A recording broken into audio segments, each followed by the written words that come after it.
Hello everyone. तो in our previous video we have studied कि हम अपना टेबल कैसे क्रिएट करते हैं by using design view and by using wizard. And in this video we will discuss to perform various operations on table. ये है हमारा यूनिट 3 का सेशन नंबर 3। पिछली वीडियोस आई होप आपने देख ली होंगी। If not watch, don't worry, I will provide the link of that video in the description of this video plus in this i button as well. आप वहाँ से checkout कर सकते हो। आज की हम वीडियो में स्टार्ट करेंगे अपना ऑपरेशंस कैसे परफॉर्म करते हैं टेबल पर। एंड उससे पहले ये हमारे लिंक्स हैं जहाँ पर आप हमें फॉलो कर सकते हो।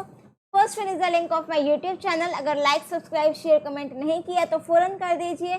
This is the link of my Telegram channel. यहाँ पर आपको हमारी अपकमिंग वीडियोज़ की अपडेट्स मिलती रहेंगी। And this is the link of my Instagram account. आप यहाँ पर हमें फॉलो करके DM कर सकते हैं।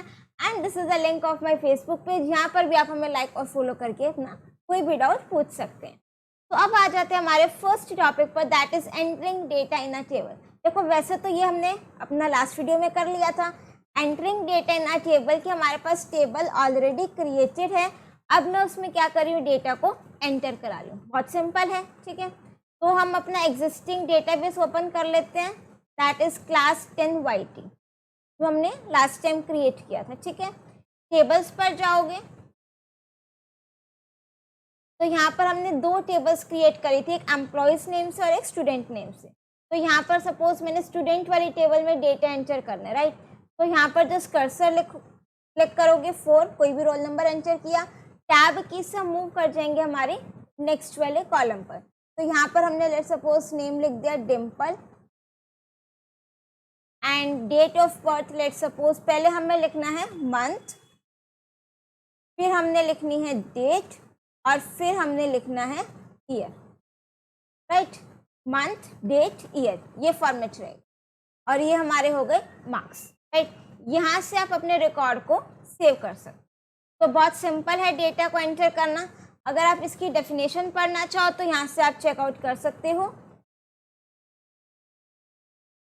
To enter data in the table, double click on the created table. सबसे पहले हम डबल क्लिक करेंगे टेबल को, तभी वो आपकी टेबल ओपन होएगी, या फिर आप राइट क्लिक करके भी अपनी टेबल को ओपन कर सकते हो, ठीक है। देखो यहाँ पर आपने क्या करा, राइट क्लिक करोगे, ये ओपन का ऑप्शन है। या तो इस टेबल नेम पर डबल क्लिक कर दो या फिर राइट क्लिक करके ओपन के ऑप्शन पर क्लिक कर दो। दोनों ही मेथड से आपकी जो टेबल है वो ओपन हो जाएगी। तो जैसे ही टेबल ओपन होगी आप अपना वहाँ पर वैल्यूज लिख सकते हो।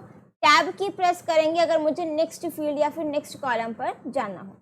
Once all the data values are enter for a single record, एक रिकॉर्ड एंटर हो गया तो आपका जो कर्सर है वो कहाँ पर आ जाएगा, नेक्स्ट रिकॉर्ड पर। इस तरीके से आप अपने वैल्यूज को एंटर कर सकते हो। जितने नंबर ऑफ रिकॉर्ड्स आप एंटर करना चाहो कर सकते हो। अब नेक्स्ट मेरे पास आता है editing records in the table. अब एडिट का मतलब क्या होता है कि मुझे उसमें कुछ चेंजेस करने हैं। नाउ लेट सपोज मैंने यहाँ पर नेम डिम्पल लिखा था, अब मुझे इसमें चेंज करना है। लेट सपोज मुझे दिशा लिखना था, ठीक है। तो यहाँ पर आप क्लिक करोगे तो यहाँ पर आपका कर्सर आ गया, बैक स्पेस की प्रेस करके आप यहाँ पर अपना नेम लिख सकते हो, जो भी आपने चेंजेस करने, राइट। फिर मैंने एंटर प्रेस कर दिया, वो नेक्स्ट रिकॉर्ड पर आ गया, राइट। यहाँ पर आप इसको सेव कर सकते हो। क्लियर हो गया। अब यहाँ पर देखते हैं इन्होंने क्या लिखा है, टू एडिट और modify the previously entered data. Simple आपने क्या करना है, place the cursor on the field value, वहाँ पर कर्सर लिखोगे और न्यू वैल्यू को एंटर कर दो, राइट। तो इस तरीके से अगर आपने सपोज उसको कैंसिल करना है तो आप वहाँ से एस्केप की प्रेस करोगे। फॉर एग्जाम्पल मैंने यहाँ पर लेट सपोज यहाँ वृत्तिका लिखा हुआ है, ठीक है। अब मैंने यहाँ पर क्या किया, सपोज वृत्ति लिख दिया, राइट, और एस्केप की प्रेस कर दिया।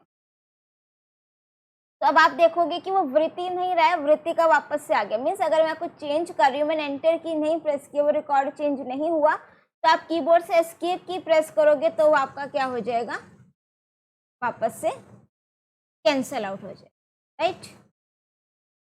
चलिए नाउ नेक्स्ट आ जाता है deleting records from the table. Again easy है, to delete any record from the table. सबसे पहले टेबल को ओपन करोगे, फिर सेलेक्ट द रिकॉर्ड्स जो आपको डिलीट करने हैं। Now suppose I want to delete this record, select करोगे, इसको आपने राइट क्लिक करोगे एंड यहाँ पर मेरे पास ऑप्शन आ रहा है डिलीट रोज। डिलीट हो गया। Do you want to delete the selected data? Yes, delete हो गया। ठीक है, अब एक बार इसको मैंने सपोज मल्टीपल रिकॉर्ड्स को डिलीट करना है, इसको सिलेक्ट किया, शिफ्ट के साथ डाउन एरो की प्रेस कर दो, जितने रिकॉर्ड्स आपने डिलीट करनी है, सेलेक्ट करके राइट क्लिक डिलीट रोज, तो एक साथ आपकी मल्टीपल रिकॉर्ड्स भी यहाँ पर डिलीट हो सकते हैं। ठीक है, सेलेक्ट करके right click and then delete records. Next मेरे पास आते हैं sorting data in a table. Sorting means कि आप अपने डेटा को अरेंज कर रहे हो आइदर इन असेंडिंग ऑर्डर और इन डिसेंडिंग ऑर्डर। ठीक है, आप उसके लिए देखो, सबसे पहले open the table in datasheet view and select the field which you want to sort. अब हम यहाँ पर इस टेबल के बजाय दूसरी वाली टेबल पर काम करेंगे, दैट इज एम्प्लॉयज। ये मेरे पास डेटा है, नेहा, निशा, पूजा, प्रियंका, ये ऑलरेडी सॉर्टेड है। तो मैं यहाँ पर सपोज मैंने नेम लिखा अनामिका और यहाँ पर मैंने एड्रेस लिख दिया लेट सपोज सेक्टर 4, यहाँ पर डिपार्टमेंट लिख दिया मैंने सेल्स डिपार्टमेंट और सैलरी हो गई रोल नंबर 6 और यहाँ पर हमने नेम लिख दिया किंशुल और ये एड्रेस हो गया, ये डिपार्टमेंट हो गया और ये सैलरी हो गई। राइट, अब मुझे सपोज इसको क्या करना है, सॉर्ट करना है। सॉर्ट करने के लिए देखो स्टेप 1 के open the table in datasheet view. This is my data sheet view, जहाँ पर मैं रिकॉर्ड्स को एंटर कर सकती हूँ। तो हमने डेटा शीट व्यू ओपन किया and select the field which you want to sort. जो फील्ड को सॉर्ट करना है उसको मैंने क्या कर दिया, ओपन कर दिया। Right, from the toolbar click sort ascending और सॉर्ट डिसेंडिंग। ये सपोज मुझे फर्स्ट नेम के अकॉर्डिंग सॉर्ट करना है। ठीक है, ये ऑप्शंस देख रहे हो, सॉर्ट असेंडिंग, सॉर्ट डिसेंडिंग, ये सेलेक्ट करेंगे। Now suppose I want to arrange the records in ascending order, तो आप यहाँ पर देखो सारे के सारी टेबल मेरी असेंडिंग ऑर्डर में आ गई। अगर मुझे सैलरी के अकॉर्डिंग करना है, डिसेंडिंग में करना है, तो ये आपका डिसेंडिंग में हो गया। क्लियर हो गया, the table will be sorted in the desired order. तो यहाँ पर आपका ये क्या हो गया, डेटा अरेंज हो गया आइदर इन असेंडिंग ऑर्डर और इन डिसेंडिंग ऑर्डर। नेक्स्ट मेरे पास आता है रेफरेंशियल इंटीग्रिटी, इसको ध्यान से समझ। ठीक है, रेफरेंशियल इंटीग्रिटी क्या है, देखो इसका रिक्वायरमेंट क्या है कि इससे हमारा जो डेटा है ना वो एक्यूरेट और कंसिस्टेंट रहेगा। एक्यूरेट मीन्स कोई मिस्टेक नहीं होने वाली है, कंसिस्टेंट मीन्स कि अगर एक जगह पर एक स्टूडेंट का डेटा रोल नंबर 5 है तो दूसरी जगह पर भी उसका रोल नंबर 5 ही होगा। या फिर ऐसा नहीं है कि मेरी क्लास में टोटल स्टूडेंट्स 31 है और लाइब्रेरी के रिकॉर्ड में वहाँ पे वो 32 शो कर रहा है। नो, आपका डेटा सारा जगह मैच करेगा। According to the principle of referential integrity, no unmatch foreign key values should exist in the database. अब फॉरेन की आप लोगों ने पढ़ रखा है, लेट सपोज जो आपकी स्ट्रीम वाली टेबल है उसमें कॉमर्स वाली स्ट्रीम कोई है ही नहीं, तो ऐसा नहीं है कि मेरे पास किसी स्टूडेंट ने कॉमर्स ऑप्ट कर रखा है। Right, LibreOffice base gives us the following 4 options देता है, ये 4 ऑप्शंस देते हैं रेफरेंशियल इंटीग्रिटी को मेंटेन करने के लिए। No action, update cascade, set null, set default. Right, कौन कौन से हैं, no action, update cascade, set null, set default. Right, सबसे पहले आता है no action. No action, this is your this is your default option. First point कहते हैं कि आपका डिफॉल्ट ऑप्शन है, अगर आप कोई ऑप्शन नहीं सेट करें तो ये डिफॉल्ट नो एक्शन सेट रहेगा। This option states that a user should not be allowed to update और delete any record in the master table if any related record exist in the transaction table. देखो हमारे पास ना 2 table होती हैं, एक होती है मास्टर टेबल, एक होती है transaction table.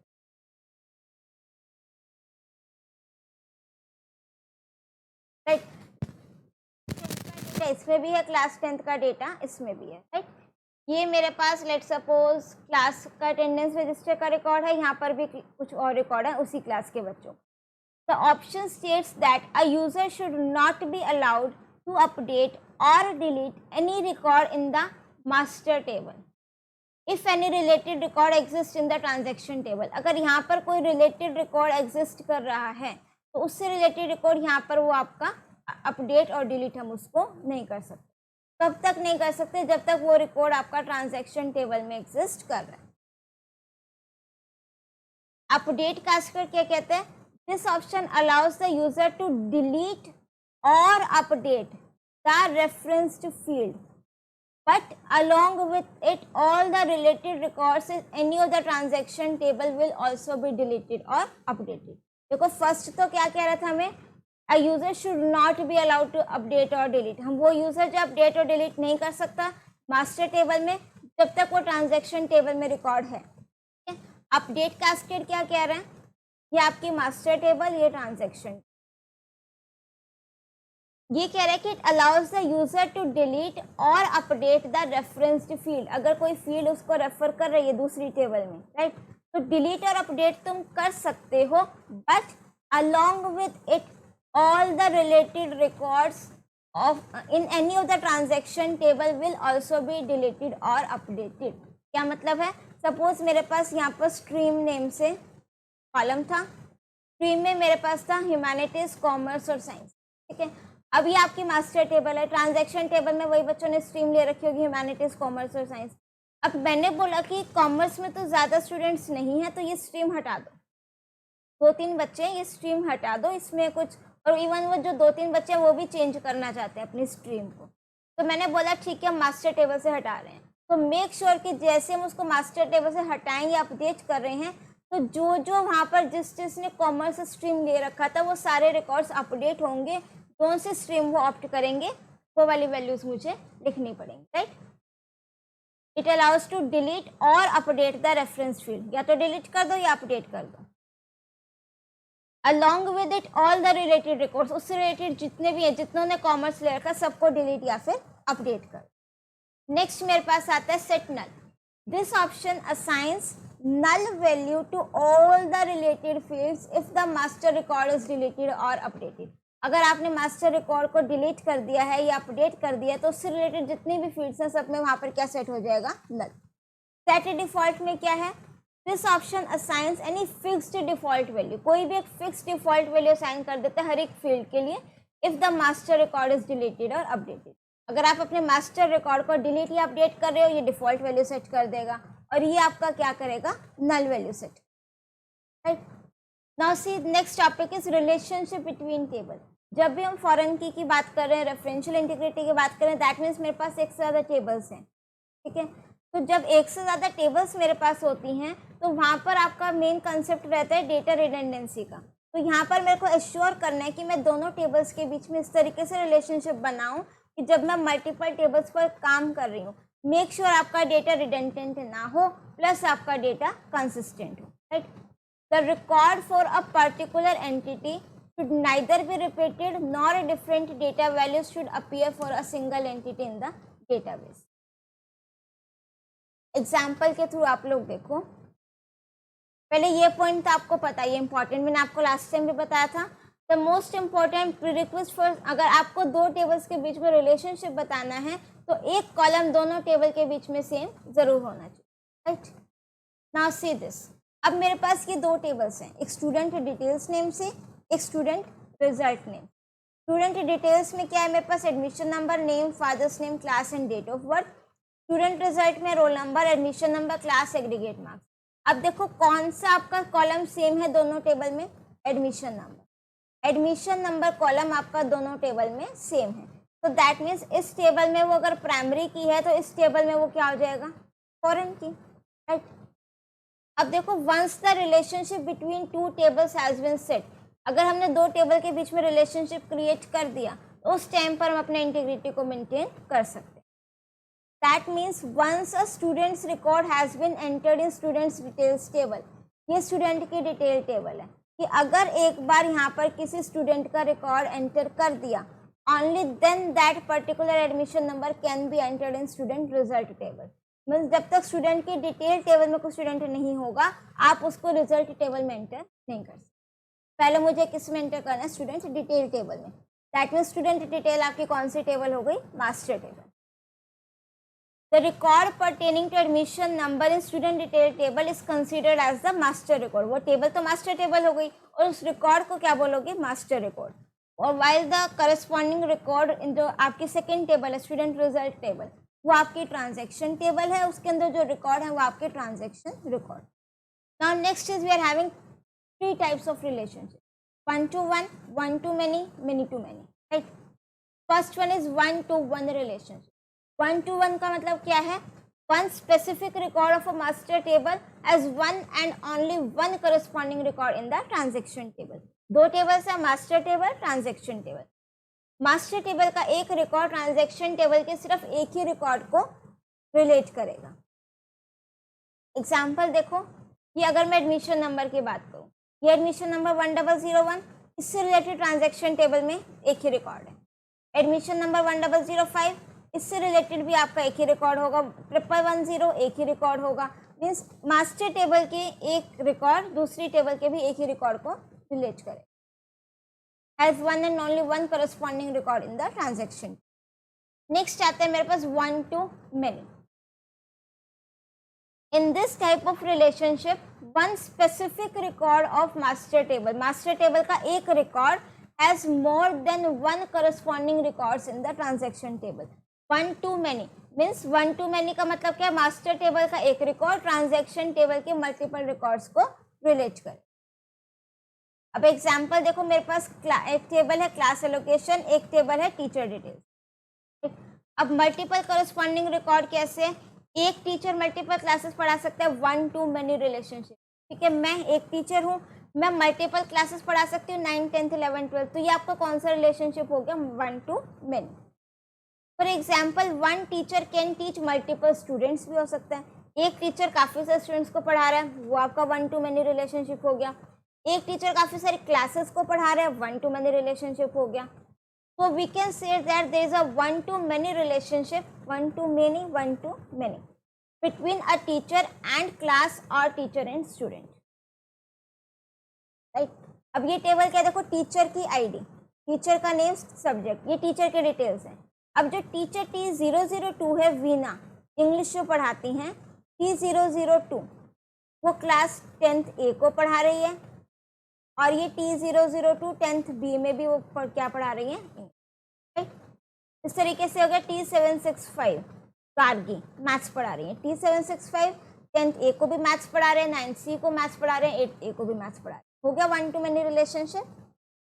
Next is many to many. In this type of relationship there will be multiple records in the master table correspond to multiple records in the transaction table. अब example देखो, many to many. A teacher in a school में hold multiple responsibilities. ठीक है, एक teacher मैं हूँ, अब teacher के साथ रिलेशनशिप नहीं है, मेरे रिस्पॉन्सिबिलिटीज के साथ रिलेशनशिप होगा. ठीक है, इन अ स्कूल अ टीचर में होल्ड मल्टीपल रिस्पॉन्सिबिलिटीज. मैं क्लास इंचार्ज भी हूँ, एक्टिविटी इंचार्ज भी हूँ, एग्जाम इंचार्ज भी हूँ. ये सारे रिस्पॉन्सिबिलिटीज हैं. टीचर तो एक हूँ, बट ये रिस्पॉन्सिबिलिटीज काफ़ी सारी हैं. For each responsibility the teacher might be attach with multiple students. Clear हुआ? मीन्स आप सपोज करो, अगर मैं हाउस इंचार्ज हूँ, अगर मैं टीचर की बात करूँ तो मैं सिर्फ 9 to 12 CS पढ़ाती हूँ, मेरा उन्हीं से लेना देना होना चाहिए. ठीक है, बट मैं हाउस इंचार्ज भी हूँ पूरे स्कूल की. तो जब मैं हाउस इंचार्ज हूँ तो मैं सिर्फ 9 to 12 को थोड़ी देख रही हूँ, काफ़ी सारे स्टूडेंट्स को देख रही हूँ, हर एक क्लास के स्टूडेंट्स को देख रही हूँ. तो मैनी टू मैनी हो गया. प्लस मैं एग्जाम इंचार्ज हूँ, मैनी रिस्पॉन्सिबिलिटीज, मीन्स रिस्पॉन्सिबिलिटीज एक से ज़्यादा है और स्टूडेंट्स भी एक से ज़्यादा देख रही हूँ. तो यहाँ पर आपका क्या हो गया? Many to many relationship. A teacher in a school में hold multiple responsibilities such as वो क्लास टीचर भी, एक्टिविटी इंचार्ज भी, एग्जाम इंचार्ज भी है. For each responsibility the teacher might be attach with multiple students. So this type of relationship will be many to many. Second example देखो. Similarly, a shopkeeper may sell multiple products to multiple customers. Product और customer का relationship. एक shopkeeper है, suppose I am the shopkeeper, मेरे shop पर काफ़ी सारे products हैं और मैं वो काफ़ी सारे प्रोडक्ट्स काफ़ी सारे कस्टमर्स को सेल कर रही हूँ. तो प्रोडक्ट और कस्टमर, इनके बीच में भी कौन सा रिलेशनशिप हो गया? Many to many. ठीक है, अब ये एग्जाम्पल आप चाहो तो देख सकते हो. एक टेबल है department incharges and this table is the activity duty. तो अब यहाँ पर देखो, आप टीचर की आईडी है T002. ये आपके एग्जामिनेशन डिपार्टमेंट में इन्होंने UT1 टर्म 1 कंडक्ट कराया. अब ये T002 एग्जामिनेशन डिपार्टमेंट की भी इंचार्ज है, टाइम टेबल की भी इंचार्ज है. हो गया, रिस्पॉन्सिबिलिटीज एक से ज़्यादा है, तो ये आपका कौन सा हो गया? Many to many relation. Right. Now next is advantages of relating tables in a database, कि जब हम अपने डेटाबेस में टेबल्स को रिलेट कर रहे हैं, उनके बीच में रिलेशनशिप बना रहे हैं, तो इसके क्या क्या एडवांटेजेस हैं। First one is a relationship can help prevent data redundancy. देखो दो चीज़ें तो मैंने आपको स्टार्टिंग में ही बताई थी, डेटा रिडंडेंसी नहीं होगी, प्लस आपका जितना भी डेटा है वो सारा का सारा डेटा कंसिस्टेंट होगा, मिसमैच नहीं होगा data, right. It helps prevent missing data by keeping deleted data from getting out of sync. This is called referential integrity. आपका कोई डेटा मिस भी नहीं होगा, मिस इन द सेंस अगर मेरे पास एक टेबल में ऐसा तो है नहीं कि यहाँ पर 31 रिकॉर्ड हो, रिसेप्शन पर आपकी क्लास के 29 रिकॉर्ड हो, नो। अगर आपने दो टेबल्स रिलेट कर रखे हैं, उनके बीच में रिलेशनशिप बना रखा है, तो आपकी ऐसी कोई कंडीशन नहीं होगी। Creating relationship between table restrict the user from entering invalid data in the reference field. आप यहाँ पर इनवैलिड डेटा भी नहीं एंटर कर सकते, बिकॉज मेरे पास मास्टर टेबल में एग्जाम्पल ह्यूमैनिटीज कॉमर्स दो स्ट्रीम में है, साइंस नहीं है। तो अब कोई बच्चा कहता है मेरे को साइंस स्ट्रीम लेनी, मैं गलती से भी साइंस स्ट्रीम नहीं एंटर कर पाऊंगी, वहाँ पर वो इनवैलिड डेटा हो जाएगा। Any updation in the master table is automatically reflected in the transaction table. कोई भी चेंजेस अगर आप मास्टर टेबल में करते हो तो उसका इफेक्ट ऑटोमेटिकली आपका कहाँ पर जाएगा, ट्रांजेक्शन टेबल में भी जाएगा। नेक्स्ट मेरे पास आता है फील्ड प्रॉपर्टीज, ठीक है। वैसे हम ये लास्ट अपना जो वीडियो था उसमें कवर अप कर ली थी कि फील्ड प्रॉपर्टीज क्या है, कि आप अपना जो हमने टेबल बनाया उसमें कॉलम पर हम अपना वेरियस प्रॉपर्टीज लगा सकते हैं, ठीक है। तो अगर मुझे टेबल पर कोई भी प्रॉपर्टीज अप्लाई करनी है, टेबल सेलेक्ट करोगे, राइट क्लिक करोगे, एडिट पर जाओगे, तो आपकी वो डिजाइन व्यू में विंडो ओपन होगी, ठीक है। In design view there are different properties, और सबसे पहले मेरे पास आती है ऑटो वैल्यू।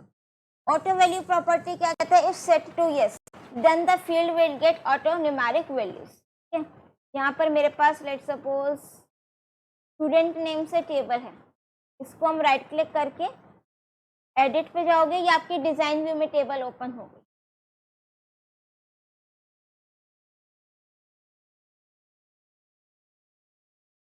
राइट, अब यहाँ पर देखो ऑटो वैल्यू, इसको फिलहाल मैं रोल नंबर को प्राइमरी की से हटा दूं, और यहाँ पर चलो लिख लेते हैं, यहाँ पर मैं एक और कॉलम ले लेती हूँ, सपोज एडमिशन नाम, इसको मैंने यहाँ पर दे दिया कोई भी डेटा टाइप आप लिख सकते हो, सपोज मैंने 10 इंटीजर दे दिया, ठीक है। अब देखो यहाँ पर इसकी फॉर्मेट फील्ड में भी आप सेट कर सकते हो, तो उसकी प्रॉपर्टीज आ जाएंगी, ठीक है। अब सपोज करो यहाँ पर ये नेम कॉलम है, इसकी हमने प्रॉपर्टी सेट की थी, लेंथ क्या सेट करी थी 8, दैट मीन्स मैं 8 से ज़्यादा कैरेक्टर्स इसमें नहीं ले सकती।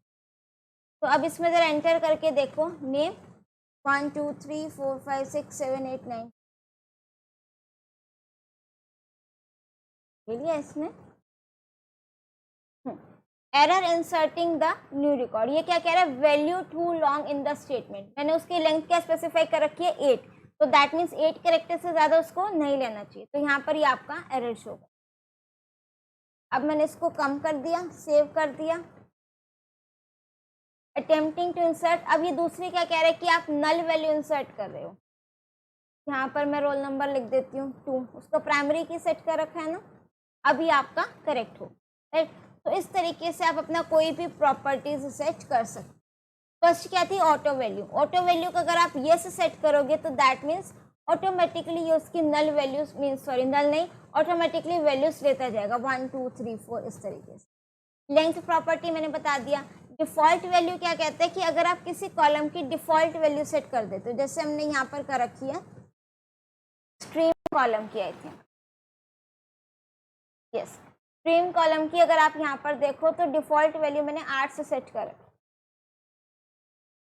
ये स्ट्रीम कॉलम में डिफ़ॉल्ट वैल्यू हमने क्या लिख रखी है 8। लेट सपोज मैं इसको चेंज कर देती हूँ साइंस, इसको मैंने सेव कर दिया, राइट। डिफ़ॉल्ट मैंने वैल्यू क्या ले दी साइंस, ठीक है।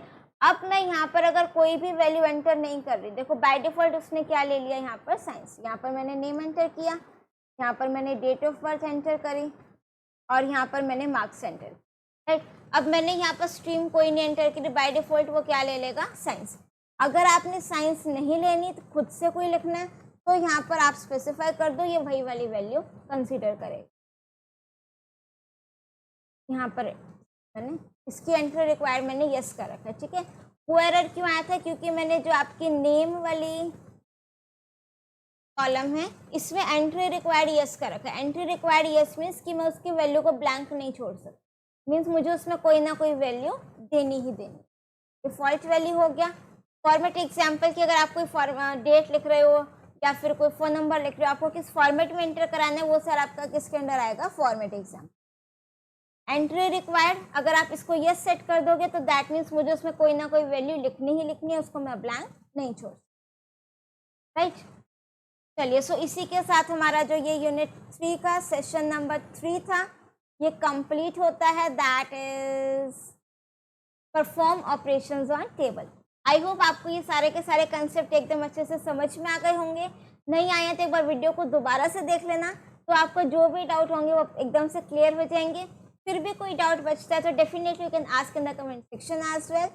और जो हमारी नेक्स्ट वीडियो होने वाली है वो हमारी होगी retrieve data using query, right.